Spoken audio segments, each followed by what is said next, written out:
Good afternoon, everyone. I am here with David Allison from Valuegraphics, the founder of Valuegraphics, author, speaker.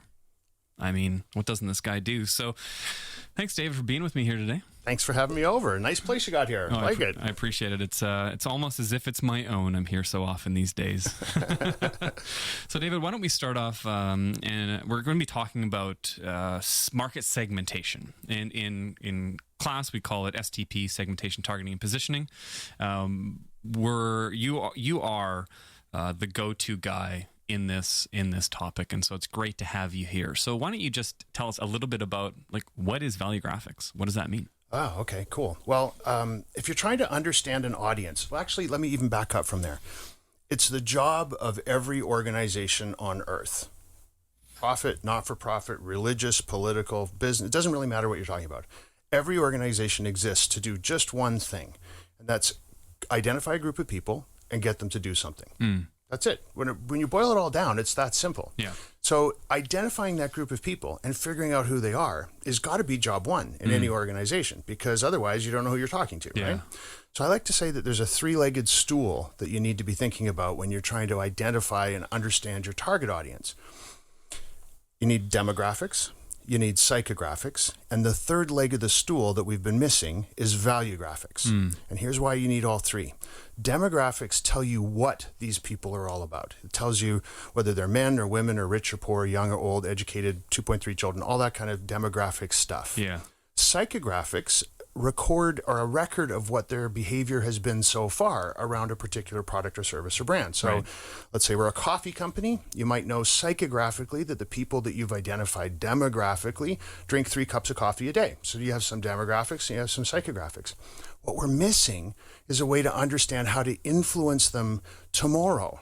Because as soon as you write down demographics and psychographics, it's historical. Right. It doesn't matter where that data comes from. It's old data the moment you write it down. Yeah. What people do, how you influence people to do something tomorrow is based on what they care about and what they value. So if we can identify that for your target audience, then we can influence that group of people to do something. Yeah. Valuegraphics are the result of 5 years of research, done 500,000 surveys around the world, and we've built the world's first database of what everyone cares about. Absolutely segmentable, based on demographics and psychographics. So for whatever audience you've described using those two legs of the stool, we can supply the rest of it around valuegraphics and tell you what those folks care about so that you know how to influence them and how they behave tomorrow.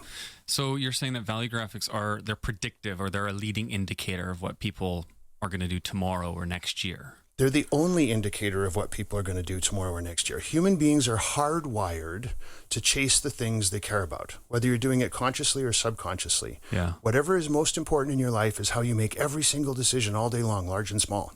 So knowing what that is and knowing how for a target audience, there's only 56 things you can chase. There's only 56 values. So I'm saying for this target audience of people, they have all 56 of those in some order. Each one of them does, but they all agree around these 4. Right. So if you know that, then all you have to do is connect the dots and say, hey, folks, we know that this is the stuff you're interested in, what you care about, what you're chasing all day long. Yeah. Here's how that relates to our product or service or brand. Right. So why don't you come pay attention to us? And because we're biologically hardwired to do that, that whole target audience will go, huh? What? What are you talking about? and they'll come chasing you because you've shown them how what you have and what they want is the same thing. So what are some of the top values that you see people really connecting on? Well, a lot of them come to the top quite frequently, right? So we see things like personal growth is a really big value for many, many different target audiences that we look at in various sectors of life. So personal growth are people who value personal growth, they want to be a better version of themselves tomorrow than they are today. Yeah. So anytime you can say to them, let's pick a subject here, reading glasses. If you can say to them that these reading glasses are going to make you a better version of yourself tomorrow than you are today, they'll be like, oh, well, yeah, of course. You're not going to use those words. Yeah. But whatever it is you have to say about your reading glasses, if you can highlight the stuff that's about how it's going to help you be better, you know what? These ones come in this tiny, tiny little case, and you can carry them around your pocket. So you can read on the beach. Right. You can read in the grocery store when you're trying to figure out which can of soup to buy. Yeah. Wherever you are, you can read with these reading glasses. So personal growth is one. Personal responsibility is one. There's always some of what we call the togetherness values that come at the top. Things about how we want to be with each other. So family, friendships, relationships, community, belongingness, all those sorts of things. They're always in a profile, which is kind of heartwarming that we, no matter what we're looking at, even in a business-to-business setting, there's some version of wanting to be with each other that comes to the top, which is why COVID's so hard for so many people. Right, of course. What else always comes up there? There's three different kinds of security. There's financial security, employment security, and just security. And generally one of those will pretty much all the time creep up into the top 10 there somewhere. The ones we don't see a lot of are things like service to others. Compassion rarely shows up. Religion and spirituality, 1 out of every 10 or 12 that we do, we'll see that show up. So there's some that are outliers, and when they pop in, you're like, wow, this group's really different. Right. You know who we found that's really different? This is interesting and kind of politically charged. Oh dear. We profiled, because it's so topical, we thought, who are the police? So we profiled police officers across Canada and the United States who work on the street and have been on the force for at least 5 years. And we found out that compared to the overall population, they're actually much kinder, more compassionate, more community-oriented. They have service to others as one of their top 10 values. So the police themselves as humans, of course there's bad ones, but there's bad dentists and there's bad, real estate agents. Yeah. But overall, the police force, with statistical accuracy to plus or minus 3.5%, the people are good people. That's not what we hear. No, it's not. And it's part of, I'm not on either side of this issue. I'm just presenting facts. The facts are the system is probably terrible and it needs to be rethought. Right. And the things we're asking these folks to do and the power we're giving them in order to make some of these things happen, the situations we're putting them in are terrible. Yeah. But the people themselves, they're not all evil G.I. Joe gun-wielding nut jobs who want to hurt people. Oh, that's interesting. Yeah. So can you comment on, do you see differences if we look at people by nation or maybe continent or culture? Do you see that Americans are different than Canadians or Europeans are different than Africans? Or how can you splice this geographically? Yeah. So our database is accurate in 180 out of 185 countries around the world. And so we do see. What are those 5 that you just can't nail down? I mean, the things like North Korea. Like how do you get accurate data out of North Korea? Okay, right? there we go. Yeah. There we go. Belarus, I'm sure, is one of the 5 we can't get, given what's going on there these days. I think some of the marked differences are. I mean, it's always some version of the togetherness values that seem to be at the top. If we just look at region by region around the world, Canada and the United States, family, belonging, relationships, they're at the top. I think in Canada, 2 of them flip order, but it's really pretty darn similar. Yeah. And then there's the odd outlier, like the Middle East. Family is number 1 in the Middle East, and the number 2 is morality. Which, interestingly enough, didn't even show up as one of our original values in North America. Yeah, I don't care about morality. You're saying that with a straight face. But it came up often enough in the surveys we did there, which we had to do enough of them to be statistically accurate for the region, that we had to add it as a value. We added that value to the list because of the responses we were getting from people in the Middle East. I see. Recently, I was speaking there. I was in Dubai and Abu Dhabi. I was on a bunch of different stages talking to a bunch of different groups. And I was reporting out on this. We did a deep dive into the UAE and into what the data points were for that part of the world. I was up on stage saying, I don't know how you guys feel about this. This is my first time in your part of the world. I'm your guest. But morality after family is the number 2 value here. And religion is way down the list. This is morality. Right. Doing the right thing in the right way and getting to the right place in the right way.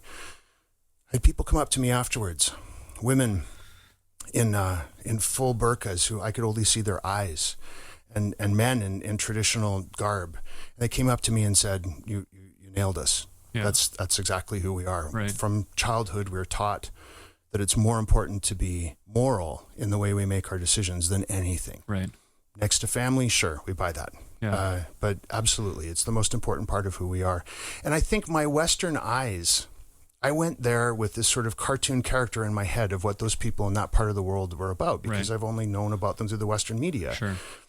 And to see that stereotype fall away in front of me, reinforce that what we're doing is right. Yeah. And then understanding each other based on what we care about and what's important to us is the best way forward for the human species. Right. Interesting. So if I'm running a corporation and I'm thinking, okay, I know who my target is, and I've kind of figured them out from a demographic and a geographic perspective, but I don't really understand the values thing. How do I go about working this out amongst my customer base or my ideal customer base? Right. There's 3 ways to determine the values of your target audience, 3 that I've figured out. One is the simplest, and it's free. And all you have to do is change the questions that you're asking your customers. Mm-hmm. Right now, when we send out surveys or we ask our frontline sales staff to talk to customers on the shop floor, we say, find out, we want to know if they're male or female and how much money they earn and how many kids they have and, how old are they and how much of their product have they bought and when do they plan on buying it again and do they like it or hate it or how's our customer service been? So it's all this stuff that, again, it's all historical and demographic. And then you get all this data and what do you do with it?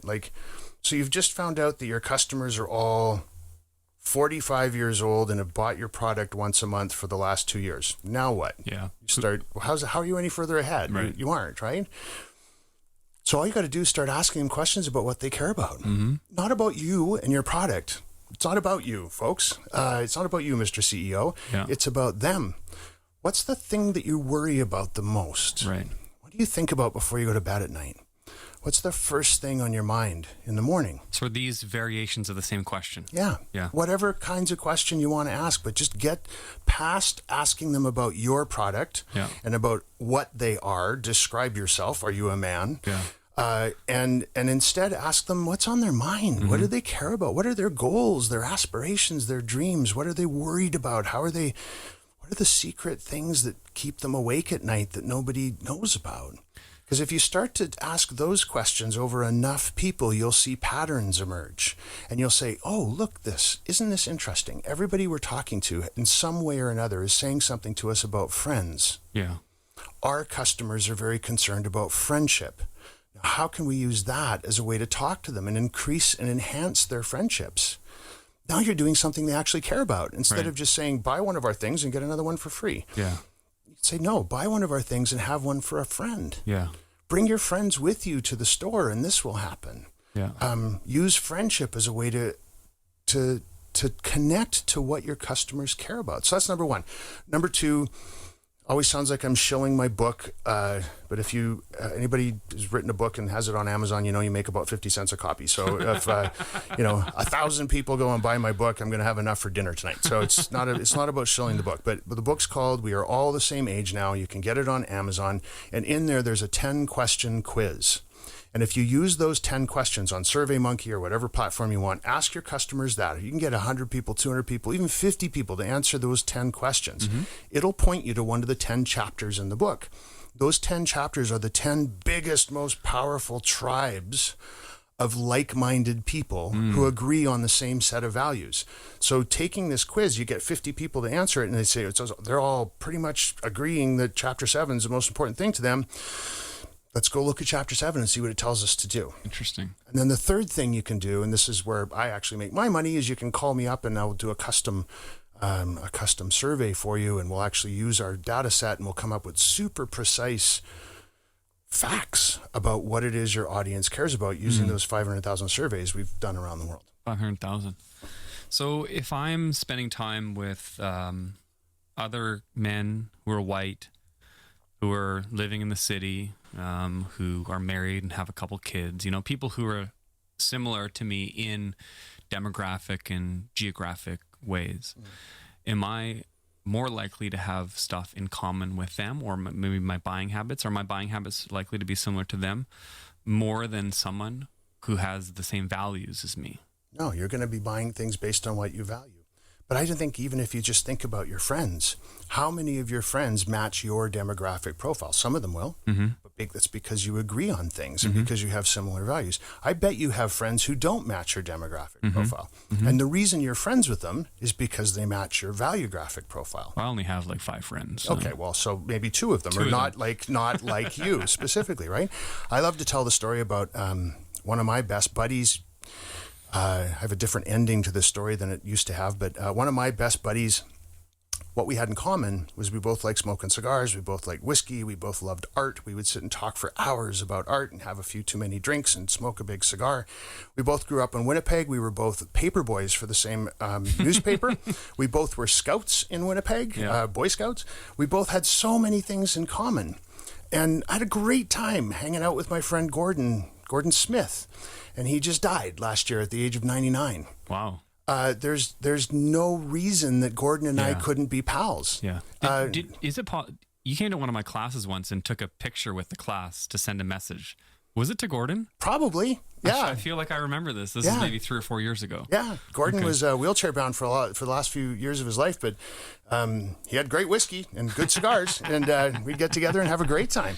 And you tell people that story, and they're like, "Oh, that's fun, that's interesting." But if you sit and look at all your friends and wonder how many of them. So I'm a 55-year-old white male, and I live downtown. I'm married. I have no kids. I make X number of dollars a year, et cetera, et cetera, et cetera. I look at all my friends. None of them match that demographic description. But if you're a marketer sitting in a boardroom, I would fall into a category of people who match that demographic description, who they would be trying to chase. I have nothing in common with all those other people. Here's another, you flip that around. Here's another way to think about it. So let's say 55-year-old guys who earn X dollars a year, what I earn, who are white and live in downtown Vancouver in an urban, dense environment. If you put 100 of us in a room, how many of us do you think would have much in common? I mean, you just kind of know from common sense. You're probably, might be a couple guys in there you get along with, but chances are you're not going to have a lot in common. Yeah. So why do we think that works in a boardroom? Right. Makes no sense. Yeah. And so one thing that sometimes when I read about maybe how Lululemon looks at their customer base, and Chip Wilson will talk about how they're called Supergirls, and he's got a whole bunch of kind of characteristics as far as like maybe they live in a downtown condo, but they work out 2 hours a day and they make $100,000 a year, and she's engaged and she has a name, and talks about a bunch of values as well, rather than kind of just a list of characteristics, let's say. So how important is the story behind the actual target versus maybe the list that would describe them? What you're talking about is sometimes referred to as a persona. Yeah, or a muse. Or a muse. Yeah. If you're in the fashion industry, they tend to call it a muse, or anything to do with arts and creativity, they'll call it a muse, and other sectors will call it a persona or just an audience profile. It's a handy device to help you remember and to help explain who it is you're talking to other people who haven't been part of the process of creating it and figuring out how you put that together. So you've got a new contractor who's coming to be involved, a new photographer, a new PR company, whatever, and you can say, okay, so we're talking to a bunch of people we're going to call them Sally. And here's what Sally's all about. The problem with those things is that so often they're heavily weighted by demographics and psychographics. Right. Who are these people in terms of what their descriptions are? They're women, they make this much, they're this old. And what has their behavior been so far? Our behaviors will change on a dime. I mean, another way that people tend to look at these things is there's a bunch of companies out there who all hate me for talking about this, but they do what they call an emotional index, a brand emotion index. So do you love Nike or hate Nike? Right. And then they go and they ask 10,000 people, and everyone goes, I like them, I hate them, or whatever. And then they announce, okay, we've just found out what the emotion index is for Nike. Right. Compared to Adidas. Adidas is winning this year. Last year they were losing. Right. You know what? You have one bad experience with your shoe, your customer service, walk into a store, someone frowns at you, and suddenly the company you hated yesterday, you love them, or vice versa. Yeah. Emotions are fleeting. They're all over the freaking map. Our values, what we care about and how we make our decisions, they're with us for life. Yeah. They are never going to change. So I think the best way to think about a persona or a typical audience member is to talk about them in terms of things like, these people are motivated by the environment. They love their family more than anything. They are junkies for personal growth. Anything that they can do to improve themselves, they're all over that. They're also people who like personal responsibility, perhaps, and personal responsibility of people who want to get stuff done. They're the ones who sit around the boardroom table and go, I'll take that one, that's mine, I got it, I already did that last week. Yeah. So now I'm starting to get a picture of this person who's constantly busy, saying yes to all their activities and everything that they can possibly get done themselves. They're looking for ways to grow as a person. They love their family and they're all about the environment. That stuff will never change. Right. I don't care if you're Sally or Bob or if you're 45 or you're 12. Those things are going to be constant. Right. So that's a better way to understand each other. I watched this Netflix show recently called The Politician, and it's it's about a young guy who's running for office in New York, and he runs an environmental platform. And in the show, it's interesting because basically he's collecting the young vote, and the competitor is collecting the old person vote. And what happens in the show is they realize all of a sudden actually that the value of environmentalism supersedes age, and a whole bunch of old people in an old folks home end up voting for him because they care about the environment. And it kind of goes to prove that point, that actually your demographics don't tie people together like what our values do. Yeah. And I think it's marvelous to get an understanding that these things, this is what ties us together. This is what unites us. And it's not a new idea. We've known this for a very, very long time. It's just what's new is there's now data that can make this empirical. Right. It used to be we'd sit around and go, what do you think the values of our customers are? I think they're probably into diversity, which isn't even a value, but collaboration, creativity. They love creativity. Right. So it's like 6 vice presidents and a box of donuts and an afternoon later, and suddenly you figure you got your values all sorted out. Yeah. It's not a really accurate way of doing things. Right. We all knew that values were the bomb. Sociologists have known this forever. Right. So have psychologists. Neuroscientists will actually tell you that the prefrontal cortex of your brain is the CEO of your brain. It bosses you around and tells you what you're going to do and how you're going to feel and what all your behaviors and decisions are going to be. And it uses your values as a filtering system. Right. So biologically, values determine everything we do. So we've known this. Yeah. We just haven't had a database that allows us to use this. Yeah, and that's what you've done. I think that's fabulous, David. I think what you've demonstrated to us today is so helpful as we learn about segmentation and trying to get our minds around forming some type of cohesive group. And really, in education, we always talk about geographic, demographic, psychographic, and behavioral segmentation, and adding or supplementing Valuegraphics to it, I think, is so progressive in how we're looking at segmentation in the future. I appreciate your time chatting with us today. Yeah, well, the progressive person here is you. Thank you for taking the time to pay attention to this and helping the next generation get their head around this, because it's definitely the way of the future. It's super important. Thank you. I appreciate that. Thanks, David Allison. Thank you.